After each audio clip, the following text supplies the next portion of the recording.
Alhamdulillahi Rabbil Alameen. As-salatu was-salamu ala Sayyidil Mursaleen. Amma ba'du fa'udhu billahi minash shaitanir rajim. Bismillahir Rahmanir Rahim. Assalamu alaikum wa rahmatullahi wa barakatuh. Welcome to each and every single one of you, for all of you sitting here in the center today and online participants. Just before we went live, I was just going through some of the house rules with the physical participants. And inshallah ta'ala, as we progress over the next few days and hours, I will be updating you with many things in relation to the schedule, the program, and whatever else in terms of what we have planned for you over the next 10 days or so. Inshallah ta'ala, we have a jam-packed schedule, a life-changing, impactful. As long as you are with us, you stay alert, and you really fully participate with full body, mind and heart, you will be taking away some life-changing tips and practical lessons, because we're not here to just to entertain you or to pass time.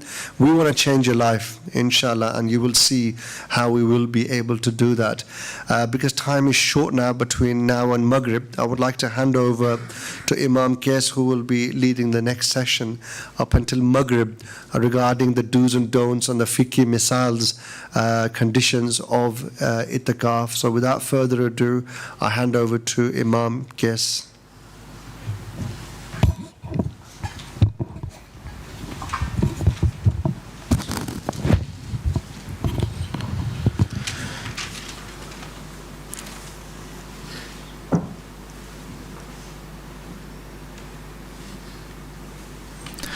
Alhamdulillah Rabbil Alamin, wassalatu wassalamu ala Sayyidil Anbiya wal Mursaleen wa ala alihi wa sahbihi ajma'een. Amma ba'd. First and foremost, we praise Allah subhanahu wa ta'ala, the Exalted, and we thank Him that He has facilitated us and given us all the opportunity to be here, to sit here in His house, and also thanking and sending peace and salutation upon the beloved Messenger Sayyidina Muhammad Rasulullah sallallahu alaihi wasallam, upon his family Ahlul Bayt, and upon the companions of Rasulullah sallallahu alaihi wasallam, and upon our teachers, the Mashayikh of Tareeqah Muhammadiyah, khususan upon our Grandmaster Sayyidina Abdullah Dabbagh rahimahullah, Sayyid Abdul Qadir Jilani rahimahullah, and as more important upon our beloved teacher Shaykh Ahmad Dabbagh, who have shown us the way in which we can come to benefit ourselves in these days and nights of Itikaf. So, because the time is very short for us to actually go through the full, I'll just summarize to the best ability that I can and give you a brief overview of what hopefully this whole Itikaf will be about, so you can have a glimpse. And as you can see, if you can see the title, is that it's all about the whole of this Itikaf will be revolving around these five fundamental questions that a person should be asking, is asking, will be asking, others will be asking, in search of truth, in search of conviction, so that the emptiness, the bewilderness, the shallowness, the forgetfulness of who they are, who the Rabb is, what their purpose is, and how to achieve that purpose, and what exactly we are meant to do with each other. This is what the whole of this Itikaf will be revolving. Five fundamental questions which we all ask, have asked, will be asking, others will be asking. And what are they? Is the first and foremost, as though you say, says know but what? Know who we are, who am I? As you've seen in the posters, who am I? Know about ourselves, who are we? What are we? Where did we come from? Where are we going to go? Why have we been placed on this earth? Who Allah subhanahu wa ta'ala is? What is His demand? What does Allah subhanahu wa ta'ala want from me? How do I please Him? Then we have who are the creation, what is my relation with the creation, what do I need to do so that the fellow human beings that I'm with, my close ones, relatives, children, wife, husbands, fathers, mothers, colleagues, then humanity in general, then also the animal kingdom, the bird kingdom, the plant kingdom, all of this creation of Allah subhanahu wa ta'ala. What is my relationship with them? What do I need to do? What are they here for? What am I here for with them? What is my relation with them? We need to know this. Then why on earth are we here? What is my purpose? What is my objective? What is my objective? Why on earth am I on earth? Why on earth am I on earth? Why has Allah subhanahu wa ta'ala placed me here? And then by knowing the purpose, after knowing who we are, knowing who Allah subhanahu wa ta'ala is, knowing about the creation, my relationship and my purpose, then it's no good if we don't know how to achieve that purpose. So we've told you what the purpose is. Well, how do I then achieve it? How do I manage to fulfill it so that I can be successful, so that I can achieve the reason for which I have been sent here for? So these 5 fundamental questions, fundamentals, entities, or fundamental principles, you could say, is what we will be discussing full throughout the whole of the 10 days and Itikaf. So that it's so fully embedded in us that it becomes so entrenched in us that when we leave, we know exactly who we are. We know what our relationship with Allah subhanahu wa ta'ala, who Allah subhanahu wa ta'ala is. We know what relationship with the creation is. We know what purpose is here, why we've been sent here. So that when we leave Itikaf, when we leave these doors of this masjid of Allah, house of Allah subhanahu wa ta'ala, we have a way, a methodology in which we can achieve all of that as well. Hopefully, inshallah, that is what we're going to be trying to do in these days of Itikaf. So this is just a brief glimpse for those on Zoom as well as on physically here who are listening, as well as brothers and sisters who may be listening on Facebook or YouTube. This is what our whole days of Itikaf will be about. Now, definition of Itikaf, we won't mention too much, is basically to be in a secluded area, preferably when there is a congregational prayers going on. Condition is that you have to be a sane Muslim, you have to be a Muslim, obviously sane as well, and to be in purity, and you need to make niyyah. So those of you coming in, try and make that niyyah, intention, that you're going to sit the sunnah Itikaf, and if you do nafil again, make intention as well, you're going to say Itikaf, and the dua for niyyah is the intent to perform sunnah Itikaf for the sake of Allah subhanahu wa ta'ala. So do this niyyah before Maghrib, inshallah, otherwise this is one of the conditions. Now there are different levels of Itikaf. We haven't got time to go through this now. There's about 10 different levels of Itikaf. Inshallah, there's a booklet there which you hopefully will be given, or there's also a PDF copy that can be sent to your phone as well, especially Zoom participants. There are different levels in which you can actually assign. So try to think, what level can I do? Should I do level 1, should I level 2, level 3, 4, etc., etc. According to the level that you think you can actually do that, please do perform that level. So for example, level 1 is just an example, by physical seclusion. So basically, Itikaf, we're secluding ourselves, like this afternoon in the Jummah khutbah, our beloved teacher was mentioning that secluding the last 10 days is like a more intense level of fast, in which not only are you actually refraining yourself from eating, drinking and fasting at different levels, but also you are refraining and actually stopping this physical body out of ourselves from limiting to one area, one place. So one is that before we were at work, before we were leisurely at home, before we can go to the shops, bazaars, souks, even now in the last 10 days, more intensity is that in these 10 days now, days and nights, is that we're going to seclude our bodies even as well within the confinements of the house of Allah subhanahu wa ta'ala. We are the guest of Allah. We are now going to confine ourselves in this, where the basharat, the glad tidings for me and you, is that we are, for example, when a person comes to your house as a guest, you will try to make sure you entertain them, you feed them, you make sure you look after them. Now we are the guest of what? Dhuyufur Rahman, the guests of Ar-Rahman in his house. What do you think he's going to do? These are days in which, like they said, earlier on, that rains of mercy and blessings of forgiveness is showering upon us. But if we, like they said as well, is that if we go to a cave, obviously the rain will not reach, or the showers will not reach. So we need to make sure our cup of our hearts is open, our minds are open, our hearts are open, so we can also receive that.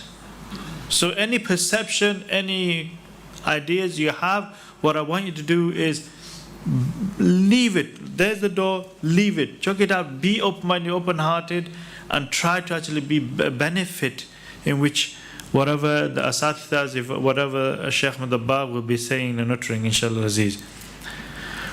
So what's happening is that, so we are going to be, there are boundaries of this wall, as you can see, the walls and the roof, as you have seen. It means that when we are physically in the house of Allah subhanahu wa ta'ala, our organs should also be secluded. So do not actually fall.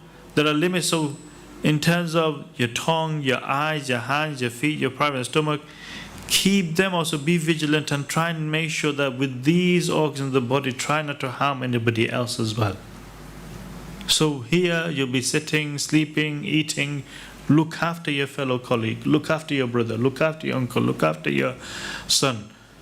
Make sure they're tended to, and don't actually harm them with words or action with any of the limbs of your body. Number two, to engage the body in worship. So one is not to actually do any harm with the body, not to harm others and not to harm yourself, especially in any sinful acts.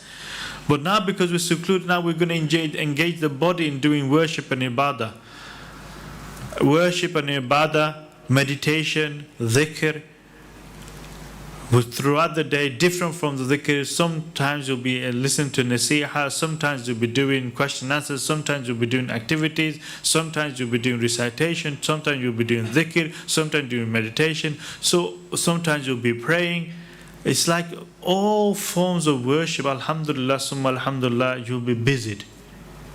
Not just like any other mosque where if I was to say to a brother, stand over, can I just have a show of hands who are new to doing sitting itikaf, who's doing this for the first time?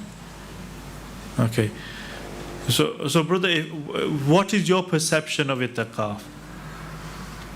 My perception of itikaf? Yeah, whenever you heard you have to sit 10 days itikaf, what was your perception? It's like a seclusion from everything, just to dedicate yourself to Allah subhanahu wa ta'ala.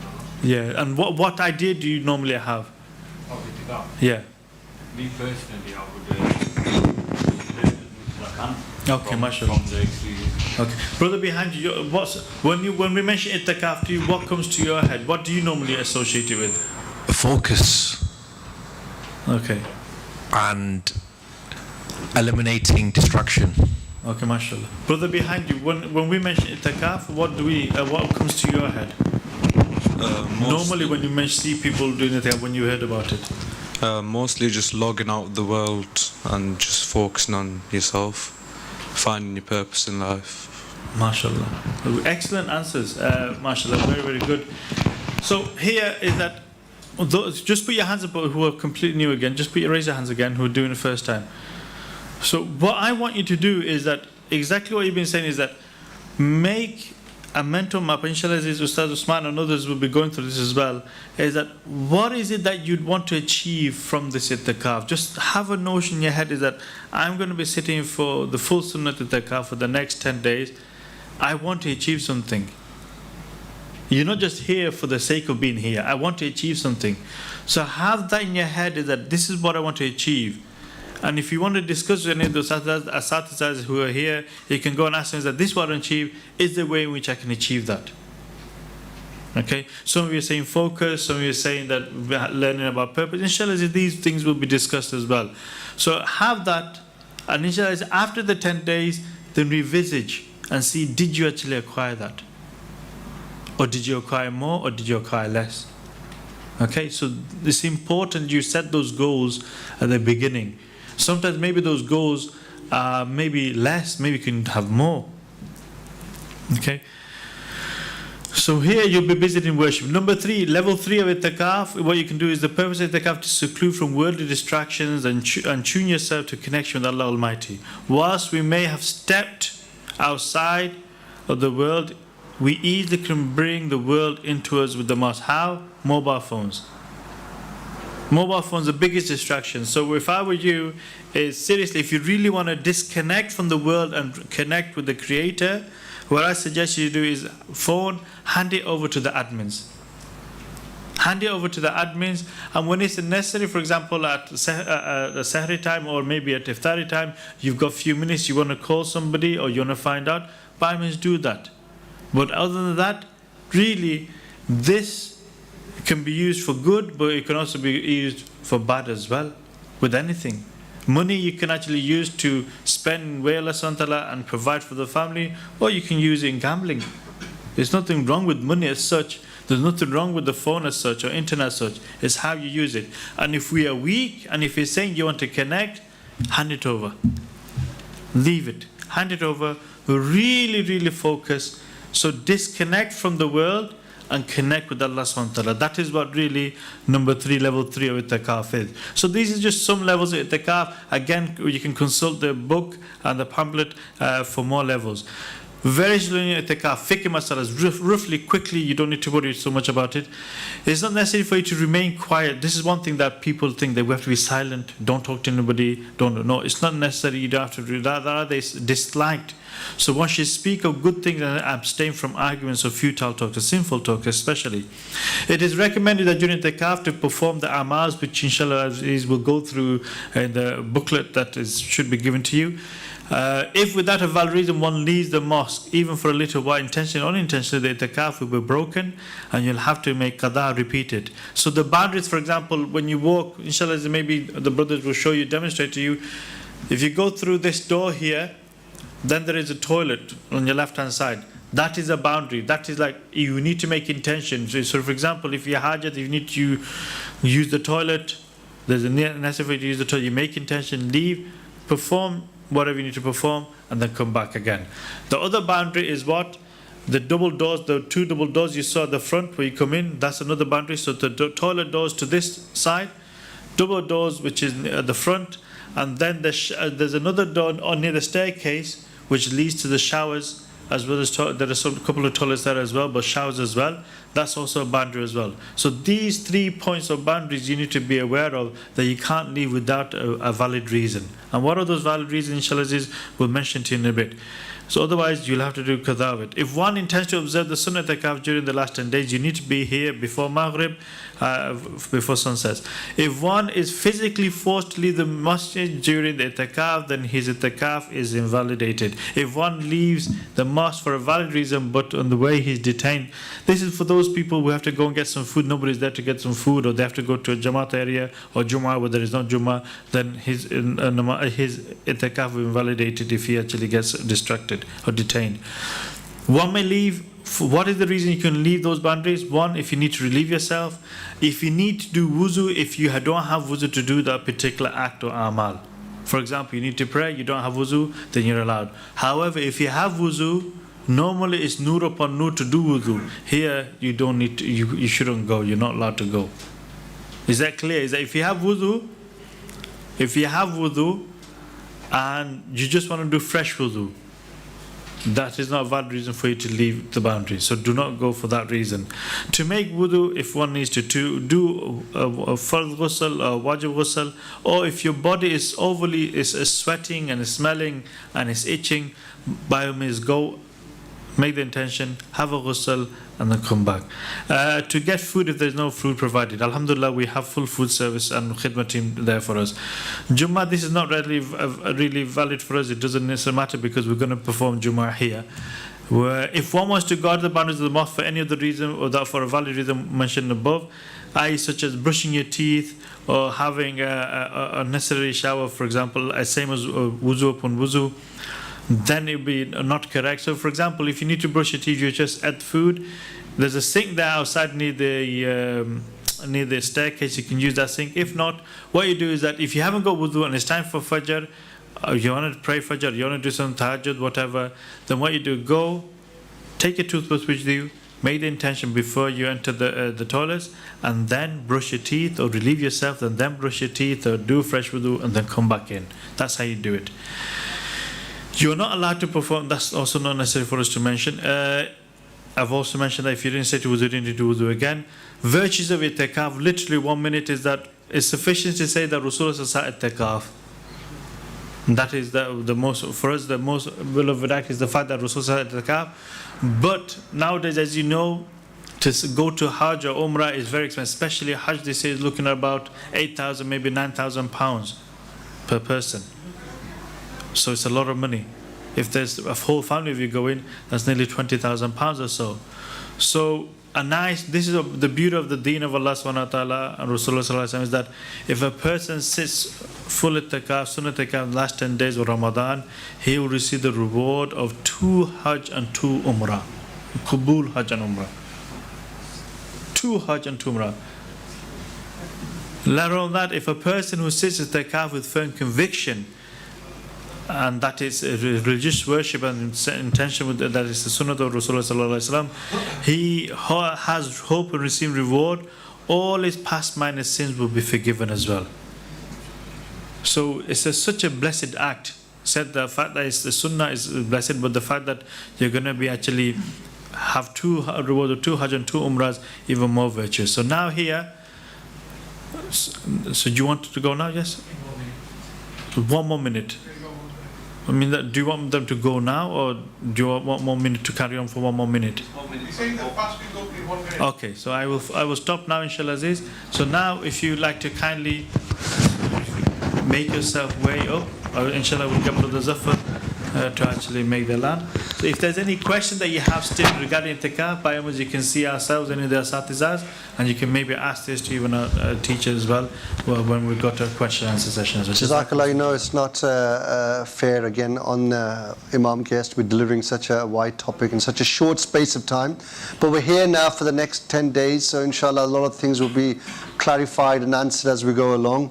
Now I would like to close this session, and people who are sitting itikaf, please make your way upstairs to open your fast. And for online participants, inshallah our next main session will be at 12:30.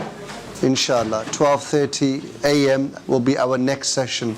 In between there will be obviously Isha Salah, Masnoon Adhkar, du'as after Maghrib, and Taraweeh prayer. But the main presentation will be at 12:30, and we'll be updating you in the groups. Jazakallah. Subhanakallah wa bihamdika. I know I'm waiting for something